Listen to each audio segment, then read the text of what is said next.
Buenos días, amigos. En esta ocasión vamos a hablar de un tema muy interesante, que es el tema de la epigenética.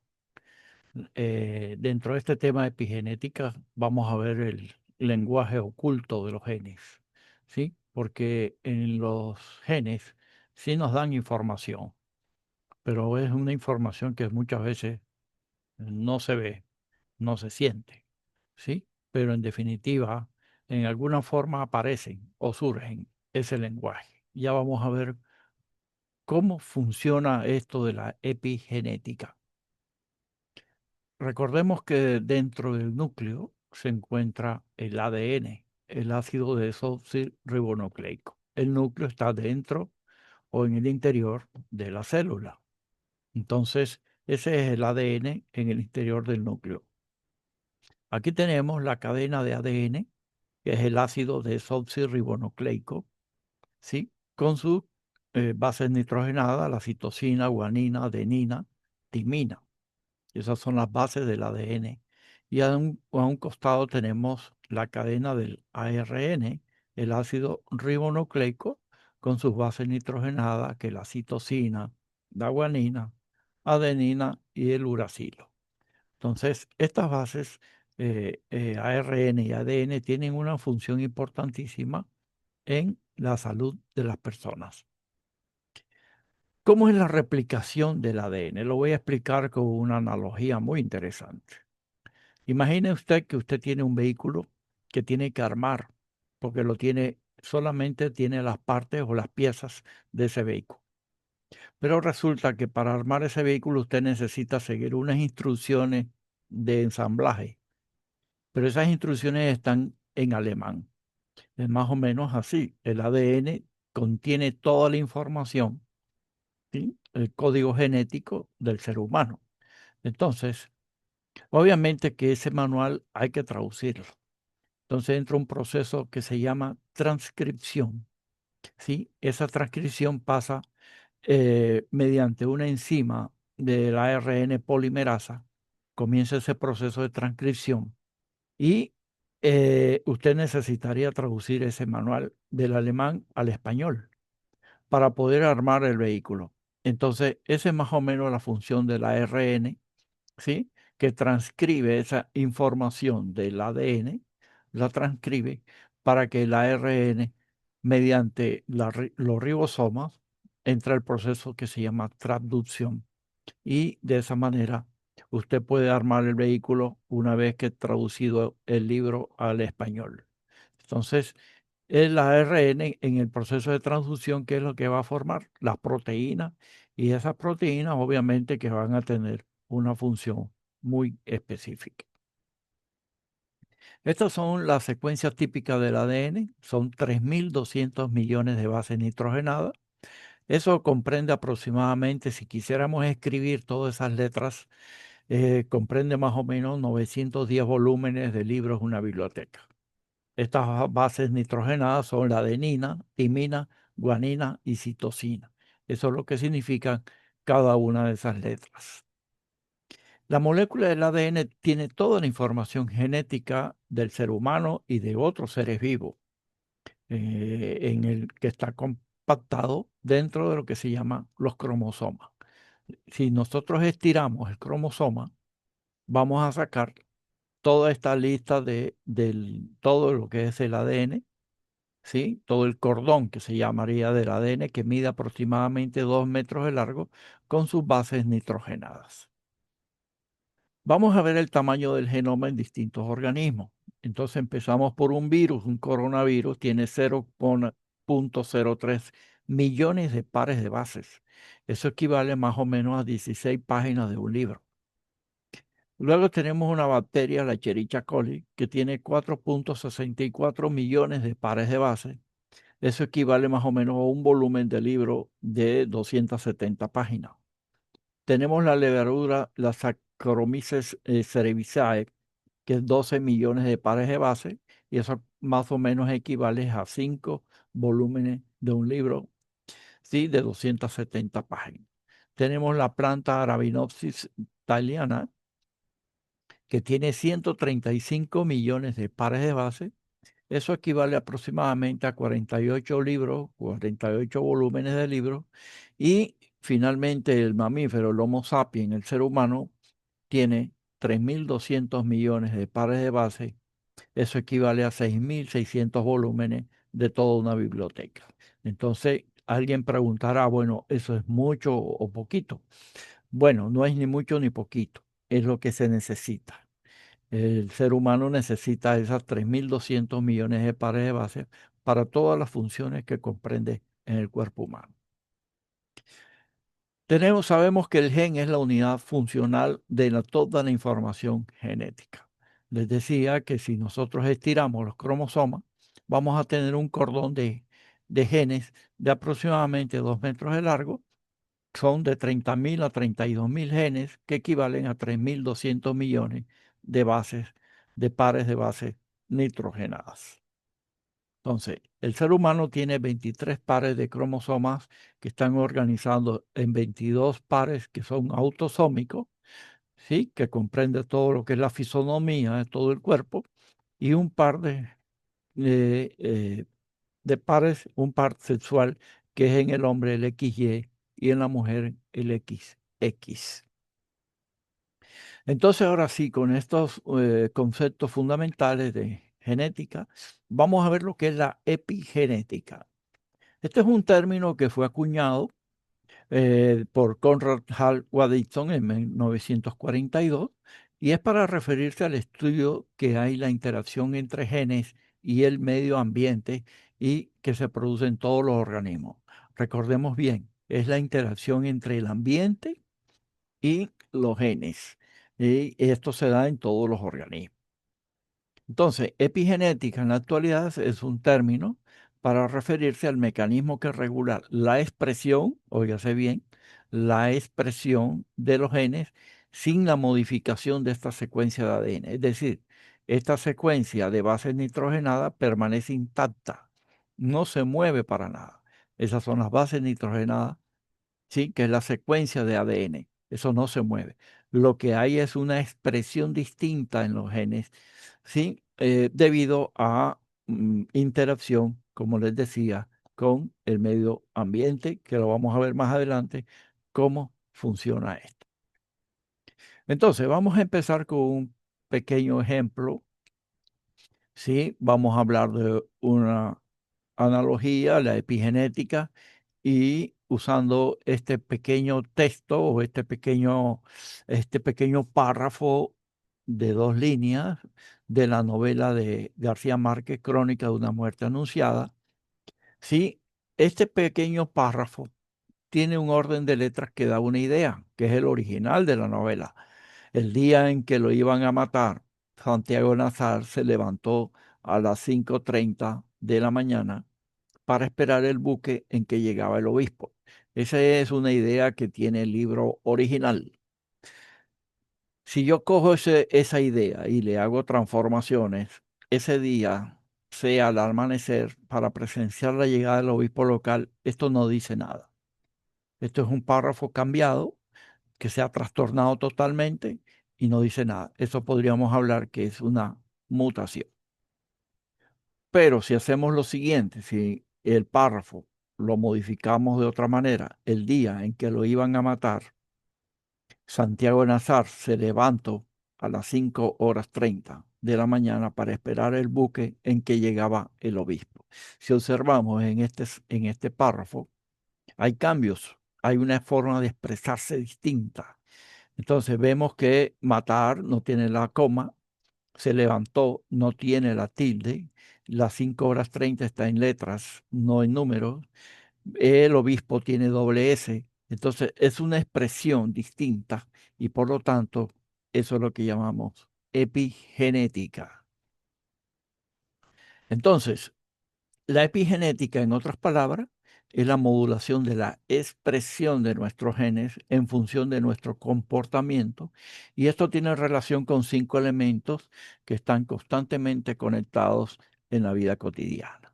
Por eso aquí es importante que en la epigenética influye mucho el medio ambiente y todos nuestros hábitos y costumbres en cual nos relacionamos.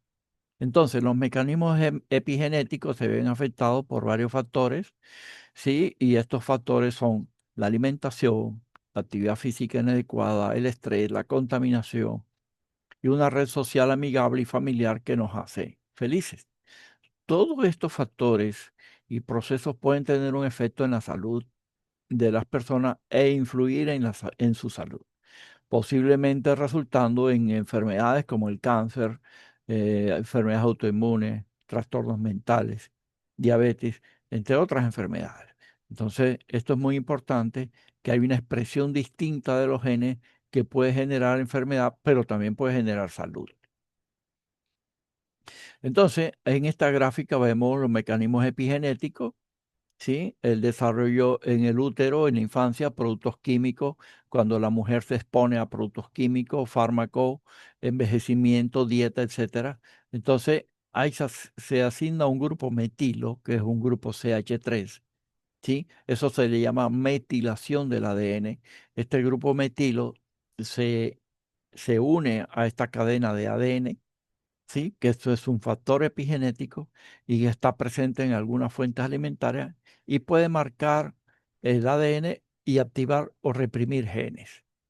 En estos pequeños rodetes o estos pequeños eh, carruseles, si quiere llamarle, aquí se enrolla el ADN. Yo les decía que el ADN mide aproximadamente 2 metros de largo y muchos preguntan, bueno, ¿cómo 2 metros de largo caben dentro de un núcleo que es tan pequeño? Bueno, es porque está compactado, está enrollado en estos pequeños rodetes o rodajas que se llaman histonas. Estas histonas tienen unas colas, que son las colas de las histonas, y estas colas de las histonas se pueden acetilar o también metilar. Y ese es otro factor epigenético, ¿sí? En la cola de las histonas y esta modificación de las histonas mediante una enzima que es la histonas acetiltransferasa, añaden el grupo acetilo a los residuos de las lisinas, es decir, en las colas de las histonas, de estas lisinas pierden su carga positiva, el ADN tiene carga negativa, y estas neutralizan esta neutralización reduce la atracción electrostática entre el ADN y las histonas, produciendo que la cromatina se relaje y se vuelva accesible para la maquinaria de transcripción, que como resultado vamos a tener la acetilación que se asocia con actividad epigenética. Este cordón es lo que llamamos cromatina. Entonces la metilación. La metilación es el proceso químico en el cual se añaden pequeñas moléculas de metilo, CH3. La metilación del ADN es uno de los mecanismos epigenéticos que están implicados en la regulación de la expresión génica en los mamíferos.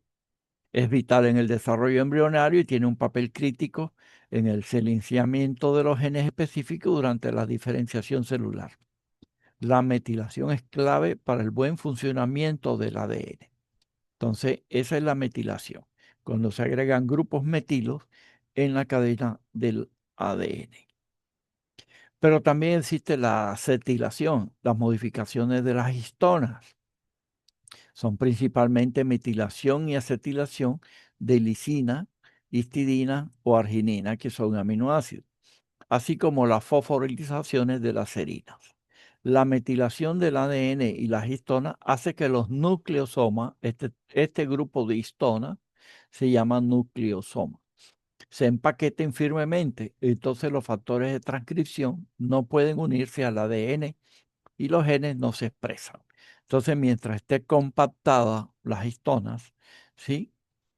En forma de lo que se llama nucleosomas, no hay expresión de los genes. Pero una vez que estas histonas desenrollan el ADN, entonces ahí la acetilación de las histonas resulta en un empaquetamiento suelto de nucleosomas, es decir, los nucleosomas se sueltan, el ADN es accesible, es un gen activo, entonces pueden unirse al ADN y los genes sí se expresarían. Entonces aquí ocurre la acetilación o la metilación. Entonces, ¿por qué se enferman las personas? Entonces, eso lo vamos a explicar de la siguiente manera. Recordemos que las personas están muy vinculadas o están en contacto con el medio ambiente, con la alimentación, con el estrés, con los factores estresantes de la vida cotidiana, los factores contaminantes, la alimentación, etcétera, etcétera. Entonces, esta es la historia de los gemelos y la paradoja de los gemelos. Entonces, la pregunta es por qué dos gemelas idénticas dejan de parecerlo con el tiempo. Y esta es la historia de dos hermanas gemelas que nacieron con un ADN idéntico. Comparten exactamente los mismos genes y durante sus primeros años de vida eran prácticamente indistinguibles, o sea, eran idénticas. Pero después de los 14 años, cuando comenzaron ya a vivir de forma independiente, ya separadas, sus diferencias físicas y conductuales comenzaron a hacerse más evidentes y ya comenzaron a hacer diferencias. Esto plantea la pregunta, y si sus genes no han cambiado, ¿por qué ahora es posible distinguirla? Entonces, la respuesta está en la epigenética. Entonces, el hambre no altera, esta es otra historia, el hambre no altera el ADN, pero la mala nutrición sí deja huella en los genes. Y esto ocurrió hace muchos años, ¿sí? Aunque el hambre no, por intensa que sea, no modifica la secuencia del ADN, la desnutrición crónica deja marcas profundas en la expresión génica. Esto ocurrió en los niños nacidos durante la posguerra, ¿sí? Cuyas células conservaron una memoria biológica de aquellos primeros años de carencia. Este es el ejemplo emblemático, el estudio del invierno del hambre en los Países Bajos en la Segunda Guerra Mundial en el año 44 al 45.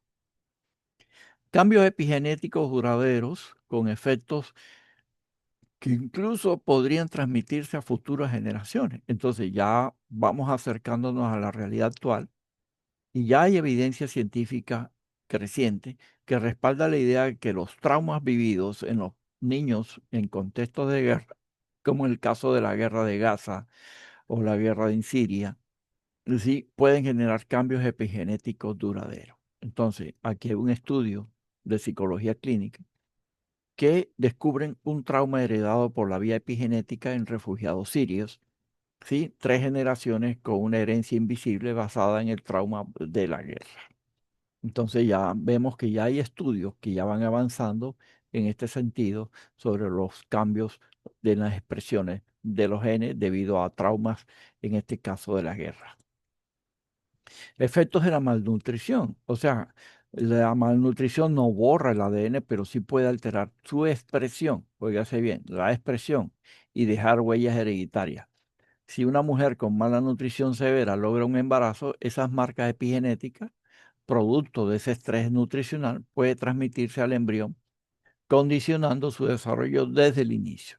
Entonces, por eso la importancia de la nutrición en los primeros 13 de gestación, que es una etapa muy crítica en la programación biológica de la mujer. Genómica nutricional. Entonces, existen dos conceptos. Uno es la nutrigenómica y el otro es la nutrigenética. La nutrigenómica consiste que los componentes nutricionales pueden modular la expresión genética y contribuyen a los cambios en fenotipos relacionados. Es decir, compuestos de los alimentos y compuestos también de sustancias como medicina, fármacos.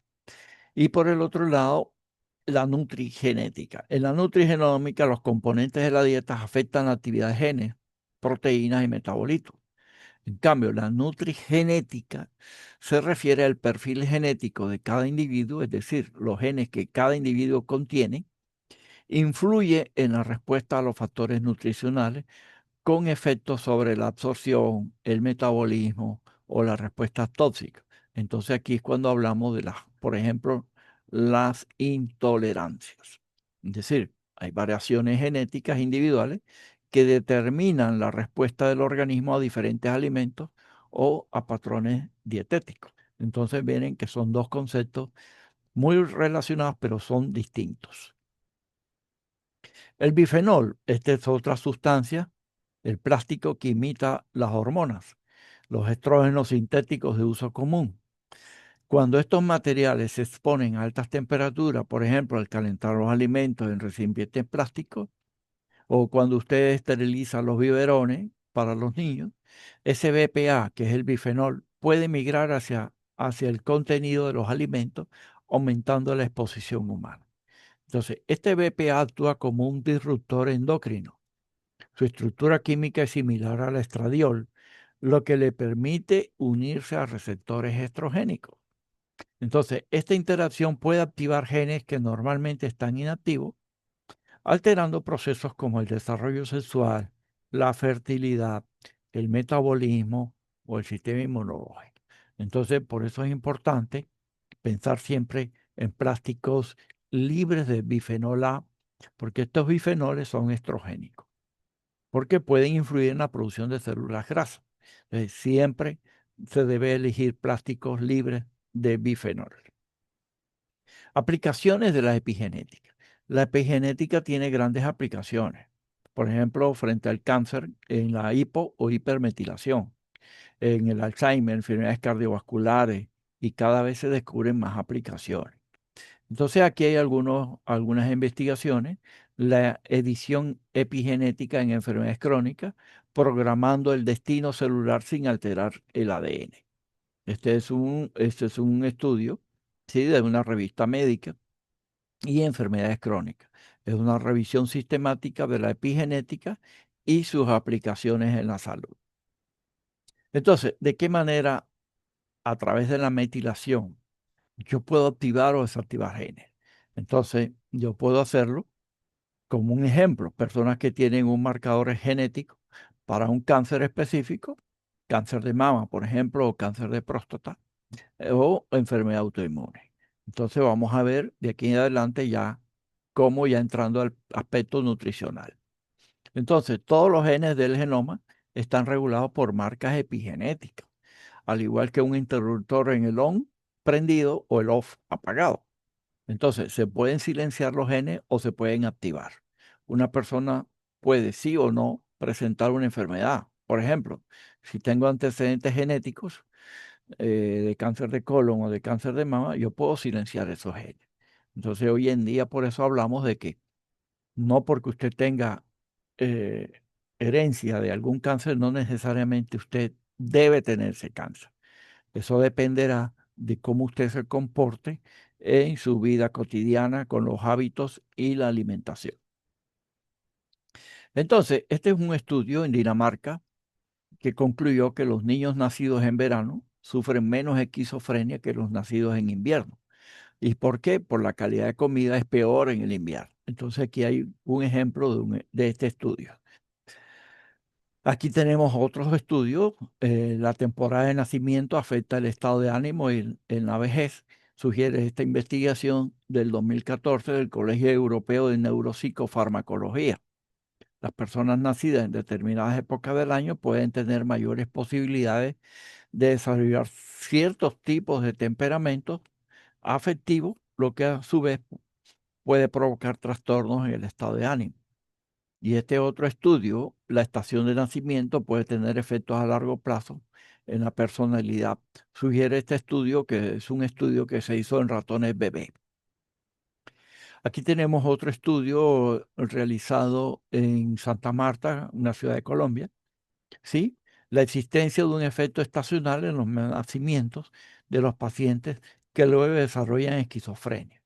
Entonces, en este estudio se descubrió que el efecto estacional en los nacimientos, se observó que nacieron más personas durante los meses lluviosos, y esto sugiere que podría existir un patrón estacional, es decir, que el clima o la época del año influye en los nacimientos. Este es un estudio que nos ayuda a entender lo siguiente: la influencia que tienen los nutrientes y que están involucrados en el metabolismo de un carbono en la metilación del ADN en adultos. Y esta es una revisión sistemática y metaanálisis. Entonces, los déficits nutricionales van a afectar el funcionamiento de las células correctamente, y lo más importante son estas vitaminas: la vitamina B6, la vitamina B9 y la vitamina B12, esenciales para un proceso de metilación. Entonces, miren, pero este estudio nos ayuda que debemos entender este aspecto de la nutrición. Entonces, dos de los más prominentes donadores de metilo son el ácido fólico y la vitamina B12. El ácido fólico es la vitamina B9. En las carnes, que la encontramos en las carnes, la B12 y sobre todo en carnes de res, carne de pescado. La vitamina B9 o el ácido fólico lo vamos a encontrar en las verduras, en las verduras de verde intenso, de color verde intenso. Ahí vamos a encontrar el ácido fólico. Y esto puede afectar el estado universal de metilación del ADN. También se puede encontrar en suplementos, en medicinas, en fármacos, ¿sí? Y eso principalmente en la B12 para los pacientes que son veganos, que no consumen animal. Entonces deben obligadamente suplementarse B12 mediante medicamentos. Tenemos otro nutriente que es el sulforafano del brócoli. ¿Sí? El sulforafano activa el NRF2, que es el factor nuclear derivado de eritroide que regula los genes antioxidantes, es decir, los genes que controlan a los antioxidantes y la desintoxicación en el organismo. Entonces, a través de las epigenéticas, el sulforafano ayuda a eliminar toxinas y activar genes que promueven la salud cardiovascular, cerebral y hepática. El sulforafano puede inhibir las enzimas como las histonas desacetilasa, que es una enzima, lo que facilita la expresión de genes supresores de tumores y otros genes protectores. Por eso es que se habla de que el brócoli se lo considera un alimento o un nutriente anticáncer. Tenemos otro que es el resveratrol. El resveratrol, que se encuentra en algunas frutas como las uvas, ¿sí? Activa las sirtuinas, ¿sí? Especialmente el SIR1, y que regula la longevidad celular y la respuesta al estrés oxidativo. Esto influye en la acetilación de las histonas y la metilación del ADN. Entonces, la inhibición de esta enzima, la HDACS, puede inhibir las histonas desacetilasa, promoviendo una mayor expresión de genes protectores. Esta es la importancia que tiene el resveratrol. Entonces, la reversión de cambios epigenéticos inducidos por dieta grasa en modelos murinos, el resveratrol ha revertido alteraciones epigenéticas que están asociadas a dietas obesogénicas. Aquí tenemos otra especie o también otro nutriente, ¿sí? O una especie que es la cúrcuma, la curcumina. Puede inhibir la proliferación tumoral mediante la regulación de genes implicados en la apoptosis, la autofagia y la inflamación. Recordemos que la apoptosis es la muerte celular programada. Influye en la metilación del ADN y la acetilación de las histonas, especialmente en células tumorales. Tenemos también este té, el té verde, las catequinas, ¿sí? Las catequinas del té verde regulan el sistema antioxidante endógeno, activan mecanismos de reparación del ADN, modulan la apoptosis celular, o sea, la muerte celular programada.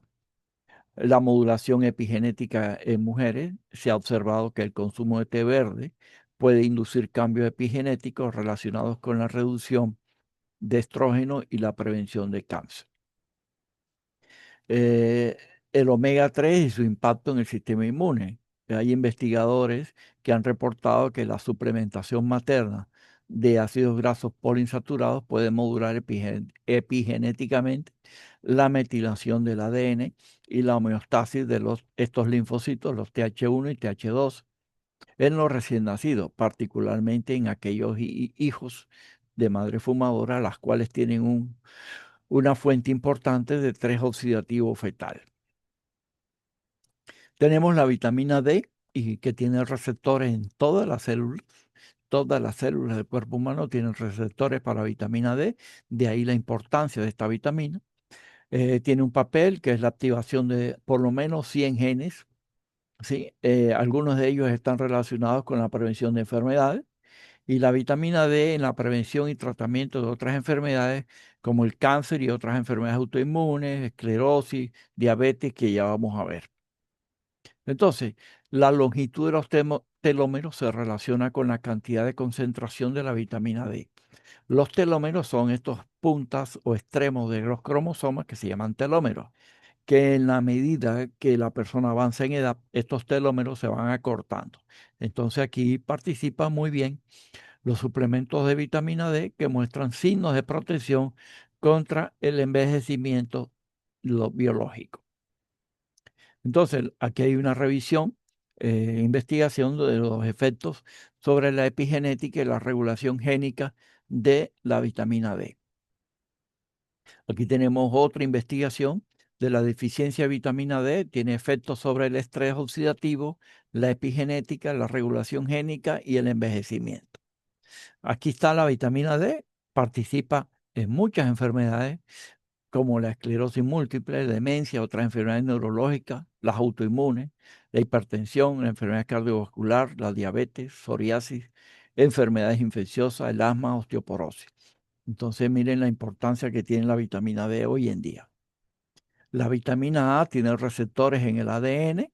Esto es un protector que previniendo el cáncer, ya que tienen la propiedad de modular la expresión de los pro-oncogenes específicos y factores de crecimiento específicos e inhibir la proliferación de ciertas líneas de células tumorales.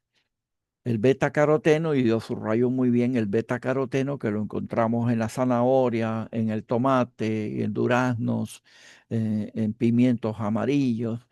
Encontramos el beta-caroteno, que es preferible consumir beta-caroteno que consumir vitamina A en cápsulas o tabletas. Tiene una opción de inhibir la proliferación de cáncer de los retinoides, carotenoides que protegen los estadios iniciales de la carcinogénesis. El selenio, un mineral muy importante también en la epigenética, en el cáncer, con enfoque en la metilación del ADN. De los 12.000 genes estudiados, unos 2.500 respondían al tratamiento con selenio en células de cáncer de próstata. Entonces, el selenio puede participar en diferentes aspectos de la célula, como en la síntesis proteica, en los factores de crecimiento, los factores de transcripción, en los protooncogenes, en la reparación del ADN, en la apoptosis, angiogénesis, en la adhesión y invasión, en citoesqueleto, la supresión tumoral, ciclo celular, transducción de señales, etc. O sea, el selenio eh, tiene mucha importancia a nivel celular. El glutatión peroxidasa son enzimas que contienen selenio y que necesitan de dos moléculas de glutatión reducido para degradar los hidroxiperóxidos y convertir en agua. Ya vamos a hablar sobre ese tema. Entonces, aquí tenemos las grasas o lípidos que provocan radicales libres en el organismo. Estos radicales libres son radicales lipídicos. Estos radicales lipídicos se convierten en peróxidos de lípidos. Y estos peróxidos de lípidos, mediante el selenio y mediante el glutatión, se convierten en peróxidos de glutatión. Entonces, recordemos que el glutatión, para que el cuerpo genere glutatión, porque es un antioxidante endógeno, necesita de 3 aminoácidos que son el glutamato, la cisteína y la glicina. Entonces, frente a estos 3 aminoácidos, por eso se le llama al glutatión un tripéptido. Van a producir, y el selenio provocamos peróxido de glutatión, que finalmente va a provocar un subproducto inofensivo que es 2 moléculas de agua. Entonces, miren la importancia que tiene el selenio y que tiene el glutatión. Pero es preferible en el organismo hacer que el organismo genere glutatión y no incorporar glutatión directamente al organismo porque tiene muy poca efectividad. Lo mejor es hacer que el organismo genere su propio glutatión mediante estos precursores que son el glutamato, la cisteína y la glicina. Y finalmente, esto es lo que les he traído en el día de hoy acerca de la epigenética. Miren la importancia que tiene. Cualquier pregunta, cualquier inquietud me la podrán transmitir. Muchas gracias.